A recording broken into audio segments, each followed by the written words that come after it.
Good evening. I'm Kathy Lewis, and here's what matters tonight: retrofitting and going green. If you just can't wrap your head around the idea of transforming your home into an energy-saving, lean, green enviro-machine, well, consider the folks at the Empire State Building. The owners of the New York City landmark say they will retrofit all 102 stories by 2013, and they expect to reduce their energy consumption by 38%. For an annual savings of $4.4 million. Expensive, you bet. An extra $20 million on top of the makeover that's already in process there. But the owners say the work will pay for itself in only 3 years. And you say you can't do it. Everyone on our panel tonight has a story to tell about going green. And what's more, they say it may be easier than you think. You just have to think. Joining us tonight, Stuart Rose of the Garden Atriums in Poquoson. Stu and his wife Trina moved to Poquoson from Washington, D.C. because they had a passion for creating truly sustainable homes from the ground up. Richard Good is with Solar Services Incorporated. If you want solar, he's the man to see. He's probably the only one to see locally. He's put solar panels up all over Hampton Roads and all over the Commonwealth, in fact. But zoning is often an issue. Skip Stiles is with us as well tonight.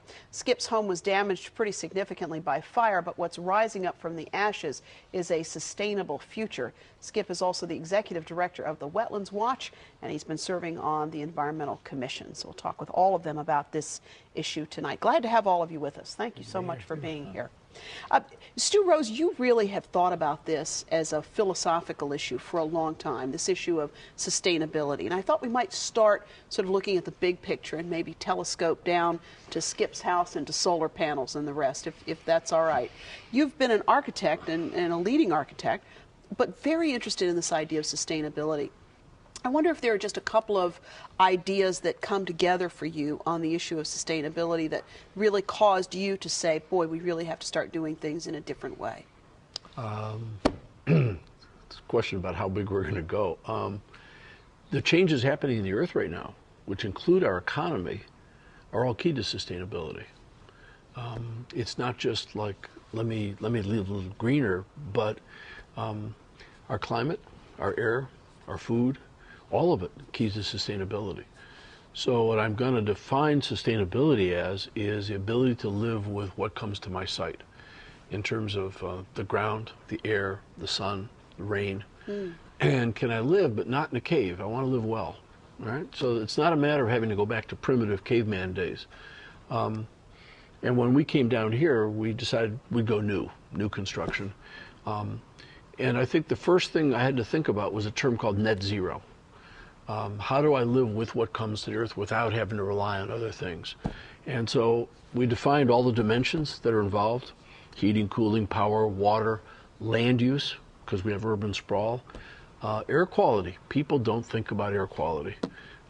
We found that the people that have lived in our homes actually lose allergy symptoms generally within days, which I find amazingly fast. And so sustainability can be better health, living more vigorously. A lot of times we think about, can I save something each month of my utility bill? And the answer is yes, you can. But I think there's more to living than that.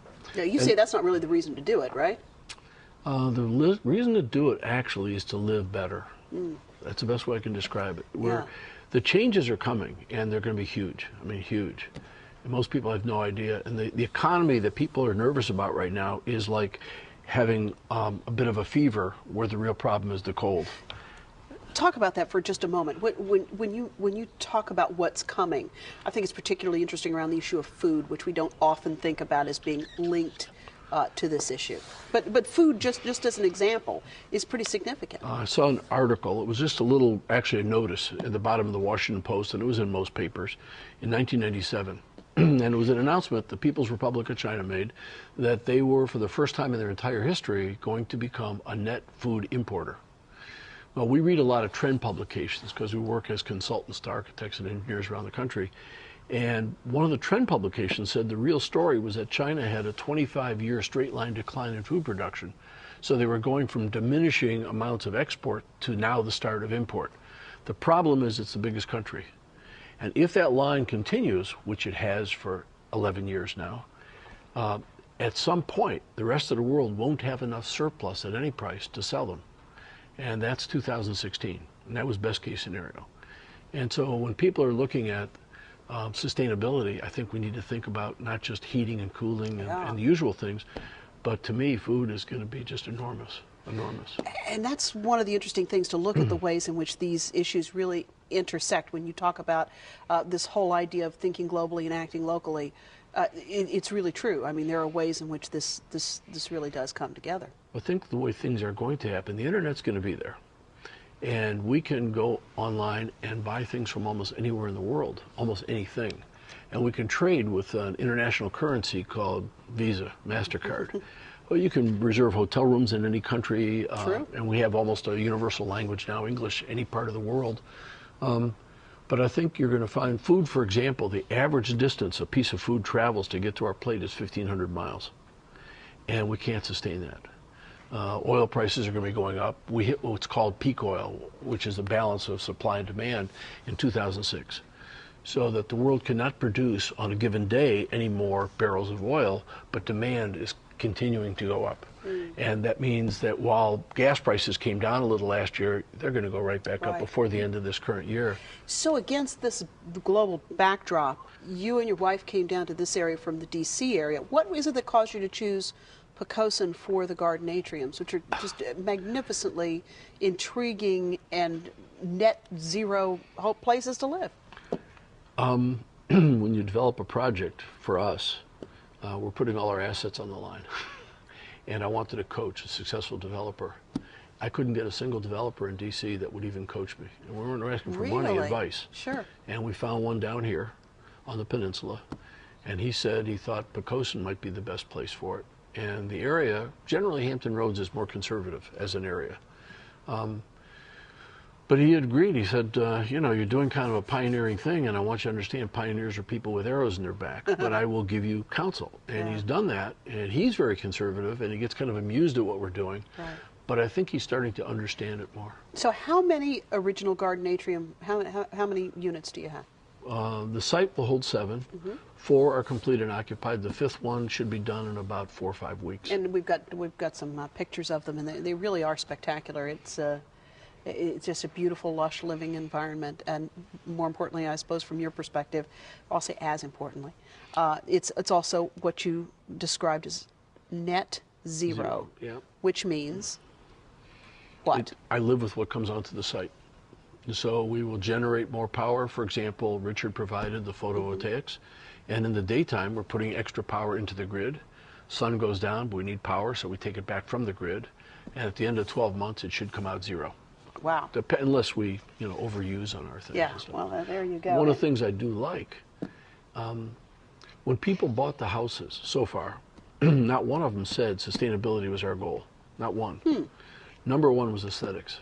Oh, because they are beautiful. And as a developer, we're also a neighbor because we're living there. And I can say that everybody that's in one of those houses is really pumped about being in the house. That's and not because it's sustainable, but because it's just a great house and a great way to live. So I think a lot of times people think going green means I've got to live in a cave or I've got to do without. Yeah. And I think you don't have to do without anything, actually. Yeah, no question about it. I want to get to Skip and Richard in the conversation as well. Richard, you... I was going to say, you tell people that Stu's house has only got 4 windows in it. And they think that that's really strange until you go into the house and you see how light it is. Well, I've been in the house, and when you said 4 windows, I said, no, that's not possible. There's only 4 windows in that house. Now that's amazing. Without seeing it, you tell people that, and they're just, no, not interested. Yeah, and they just can't imagine it. And Skip Stiles, you as well had this very interesting, you've been an environmental proponent for a very long time, but then you had your home damaged by fire, so you could have just sort of restored it to what it was. Right. But you took the opportunity to turn this nearly 100-year-old home into something else. Yeah, we had a little bit of money from my dad's inheritance, so we put that on top of the insurance payments and put in a number of features, starting with sealing the entire house up from peak of the roof all the way through the crawl space, which gets you tremendous gains in efficiency. And then built the whole thing back geothermal, all the construction methods. But the key to it was finding a good contractor. And you said that was easier said than done. That luckily, the fellow who did it, or maybe it wasn't the contracting; it was just all the rest of it. The fellow who did it, Nick Schroyer, is an old buddy of mine, but his challenge, our challenge, finding the subcontractors. Right here? Oh, sorry, we're inside your house right now. Oh, that's those are California corners, and there's a California corner filled with foam. It's instead of closing out the corner so you can't get the insulation in, you build it so it's slightly open so you can put the insulation in. It's a new sort of a new framing system, and the framing crew comes on the site and they've got to be trained, and then the inspector comes on the site and goes, "What's that?" Yeah. So they've got to be trained. That's different. But without it, you have an air pocket at the corner of your house, and you can't get the closed cell foam insulation in there. So the first step was just sealing the whole envelope. So you had to do a lot of training along the way, and all. The contractor did. Yeah. And he also found some of the subcontractors who were willing to play along with us, and subcontractors who didn't know anything, frankly, about green, but who turned from sort of brown and gray jobs, if you will, to green jobs. As they came on the site, they got more and more enthused. Interesting. So they started out maybe a little skeptical and then got into it. The plumbers, the electricians were all going, really "What interesting." is this?" But by the end of the job, they were coming onto the site having done internet searches going, "Hey, wait, you got to try this new plumbing system we found. It gets the water to the tap 30% faster." That's amazing. Saving energy. That's amazing. And Richard Good, we described you as Mr. Solar because if you want to get solar done in Hampton Roads or probably up to D.C., you're the one, aren't you? We're about it. Yeah. And you've been at this a long time. I actually took classes in Thunder Bay, which is the top end of Lake Superior, when I moved to Canada. I think what sort of intrigued me was the fact that I was living in a climate where it could be minus 40, minus 20 for a daytime high, and there were people that were solar heating their houses. And they had classes at university, and I took some classes there, and that sort of started my interest. And I moved down here, and I ended up working at a company called Solar One, which was back in the 70s and the 80s. Mm-hmm. They manufactured collectors. I worked there the last year before they went out of business. And when they closed the doors, we started, and I've been doing it ever since. But it hasn't always been easy. I mean, it sounds like such a marvelous idea, but it hasn't been easy at all. I delivered pizzas for Domino's when I started, and 30 minutes or free. It's what it used to be. Yeah. But what has made it difficult? I mean, because I think there's so much interest in this. I mean, well, solar energy is expensive. Generally, it's expensive up front. People say, well, I can buy electricity from the utility company. Well, the utility company is amortizing it on our backs, effectively. They go out, they borrow the money, they build a power station, and now we are the customer. We are locked in to them. If you buy anything, you buy a water heater, it gets you two things. It gets you hot water, and it gets you a bill. You buy a TV, it gets you entertainment, and it gets you a bill. Now, if you put a solar system, that's like you putting the power station on your house. Or if it's a water heater, you're putting the water heater on your house that is then going to provide you with free hot water. You have to pay for it up front. Mm-hmm. You don't have somebody else that's going to help you amortize it. You have to amortize it yourself. And the tax credits that we now have helped reduce the cost.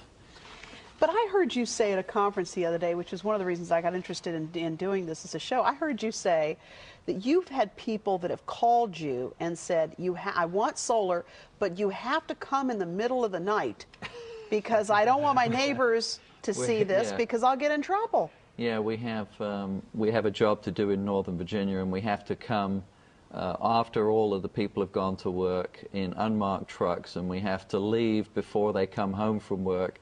He's on the architectural review committee, and he wants a system, and he's willing to put it in, but he doesn't want anybody to know that he's done it because they have restrictions against solar And this systems. is one of the big issues for your business, is the restrictions in communities. It's a big issue. If you look at the growth of communities around the states since the mid-'80s, I mean, there's been a huge growth in communities. And in many cases, it's a standard package that there is a restrictive covenant against solar systems. If you go up to Williamsburg area, James City County, I think just about every development that's been built there has restrictions against solar systems. So going perhaps back to the solar systems in the 70s and 80s, which were not. There were some very ugly systems that were put in, yeah. and that sort of started the trend. So it became a standard part of all of the developers' packages, and you know, it's very difficult to change. Sure. You have an architecture review committee, and you've got to get all the people on board before any changes can be made. With no architects on it. Yeah, with no architects on it, fair enough. And it should be noted that this is really counter to the trend that seems to be coming. And I can't remember which of you who was telling me that in Hawaii we will soon be in a place where you have to have... Starting next year, if you want to build, you will have to have a solar system on your house because they will not issue a building permit otherwise. Wow. And if you go to Europe, if you go to Greece, if you look across Athens or any town, any village, if you drove down a dirt road in the middle of the mountains and you came on a village, every single house has got a solar system on it. One of the things we know is that, as we record this program, we don't know quite what the resolution on this is going to be, but there does seem to be some movement in the General Assembly to loosen up some of these restrictions on solar. Right. There is, today, there will be a vote on the restrictive covenants. To see if there can't be some modification. It will be starting 2008 going forward that there can be no restrictive covenants against solar systems. Got it. They have not addressed existing restrictive covenants that go from 2008 back to the mid 80s. That was probably too much to hope for the whole loaf. So we're starting out with part of the loaf. And Skip Stiles, the governor has also taken action on a number of energy conservation measures, one of which was to call for the voluntary cutting of electricity consumption by 19% by 2025. Is that doable, and is voluntary? I mean, are we going to be able to get people voluntarily to do that? It is doable. It mostly falls upon the utilities to actually make it happen. It was part of the Governor's Climate Change Commission recommendations. There was some, I'll politely put it, give and take when we debated that issue, but it is in the Climate Commission's report. There are some other provisions in the legislation that's up at the veto session that also would implement pieces of that. There's also a piece in there that addresses the issue that Richard raises about the upfront costs of these. You know, it's sort of like if you had to buy a cell phone and all the minutes up front, you would never buy a cell phone. But that's essentially sort of what you're doing with some of these technologies. What they're doing is they're allowing localities now to raise the money through tax bonds and essentially create a public benefits fund. Other parts of the country do it. You basically, the municipality gives you the money and then, lends you the money, and you pay it back in your property taxes. So it makes it more doable for people. Right. Yeah, yeah. Stu, the one that I want to get back to this sort of, we've telescoped down and now we want to telescope back up for a moment. You say that the best place to find a helping hand will not be from the same systems that got us here. It will be at the end of your own arm.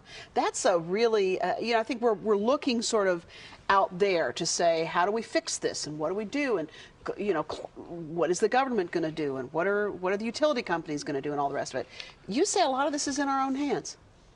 Yeah, I'm a little bit of a maverick that way. I don't look at, what happens is when troubled times come, and we feel somewhat fearful. And a lot of people right now are feeling nervous about the economy, and they're feeling fearful like jobs and unemployment going up. And when that happens globally through history, we always look for some savior to bail us out. A new king, a new president, a new senator, a governor. And I guess I'm thinking we're at a time right now where the place to look is in the mirror. And I think the changes that are going to happen are going to be much more from each of us personally. It doesn't mean I'm against having a government that can provide supportive things, but I think change is going to have to come from each person. And you think really timing is critical on this, that it really has to come now because the prospects are grim. There was a fish that many of us used to eat at restaurants called orange roughy.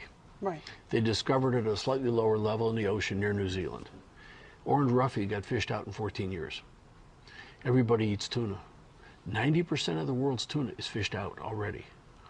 Preventive medicine is a tough thing to sell because if I'm feeling great, why go to a doctor, sit in a waiting room, sit in a treatment room, it's drafty, you're wearing stupid little gowns, then you get poked and prodded and spend money to feel uncomfortable. And yet the doctor comes in and says, why didn't you come here 2 years ago? When you were first feeling this, I could have saved you, or I could have made the treatment a whole lot easier. And this is going to be one of those things. The longer we wait, you know, even though we may not feel as much, I can pay the bill this month, but in 2 years, you're not going to be able to, and the time to do it is now. And one of the things, as people look at garden atrium houses, they'll say, well, how does this compare to other houses in cost? And I'll say, well, passive solar design doesn't cost anything. That's where your house is the collector. Once I add panels, and we're going to pay Richard for photovoltaics and for solar hot water, that raises the price of the house. But if I look at it on your mortgage, the amount that it adds to your mortgage is equal to or less than what your monthly is. So they'll say, what's the payback period? I'll say, month number 1. Yeah. I mean, and it's having to look at it in a little different way. I had an instructor giving a class once for architects, and he asked everybody, this is on how to do land development, and he said, how much can you sell a $100,000 condo for? All these architects are looking at each other, and it's like, you understand, $100,000. Yeah, right. And he said, if you have ideas that can help me sell it for more, fine, but if not, forget about it. There's a notion that there's a market for a house of, say, $300,000. Well, I have to comply with building codes, but other than that, I'm going to build it as cheaply as I can because that's how I make a profit. Right. And that's where our system is set up. I need people individually to say, I can't look at just cost per square foot, assuming houses are all the same. Otherwise, they've got to say, what is this house going to cost me per month for the house and utility bills and all the rest? And that starts to get apples to apples. And so there's changes to paradigm shift. You talk about the minimums. When I do my continuing ed classes every year for my license in North Carolina, the instructor, they always say, the building codes are the minimum. That is the minimum that you have to build to. They don't, you know, they don't limit how well you can build it. They limit the minimum. And this was one of the things that we discussed as well, is how do you build the energy efficiency into the value of the house? In the appraisal process, it's never taken into account. Which is so interesting because it would be a huge benefit. Exactly. Yeah. There is you get credit for a gourmet kitchen. There's nothing for photovoltaics. Exactly. Or your insulation, your envelope. You know what's interesting is the American Appraisal Institute did a study 10 years ago, and they did it twice. They didn't just do it once. They did it twice because they didn't believe the results the first time, that said that any energy-saving improvement you make to your home adds $20 of value to the home for every $1 in annual energy savings. So if you add a solar hot water system that saves $600 a year, it might only cost you $7,000 or $8,000 to put in, but by their numbers, it adds $16,000 of value to the house. And that would go to all of the other improvements. Well, I tell you, you know, it's one of the things where one hopes that if we come back and do this show a year from now, you know, we all might have sort of moved a little bit further down this road, because when you begin to put it together, you begin to look at the ways in which these issues are interconnected clearly. You know, I feel like we're gonna be coming back to this one sooner rather than later, no question about it. I wish you great success on your work on the Governor's Commission. Do you feel like that's been positive so far? We've delivered our report, and we're waiting for the state to react. All right, so in a few months. So yeah, we're well, still waiting. There you go. Good luck with that. We'll have to get you back to tell us everything that's in the report. But at any rate, it's been quite a journey to get the commission together and get working. So congratulations on that.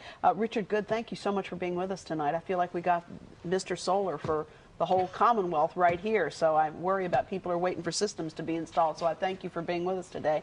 And we'll keep focused on this issue of what happens with the covenants as well. And Stu, Rose, thank you so much for being here and giving us that sort of big picture approach to this, as well as what you're doing at the garden atriums. They are just gorgeous indeed. Thank you so much. Thank you.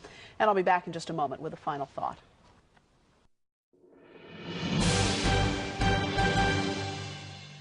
The Azalea Festival kicks off Monday with the 56th coronation of the Queen.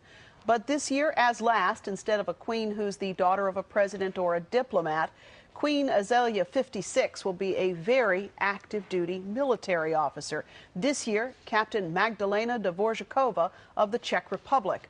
But the queenly vocation is not the only thing that's changed in this festival. The number of NATO nations has more than doubled to 28. The latest, Albania and Croatia, joining less than a month ago.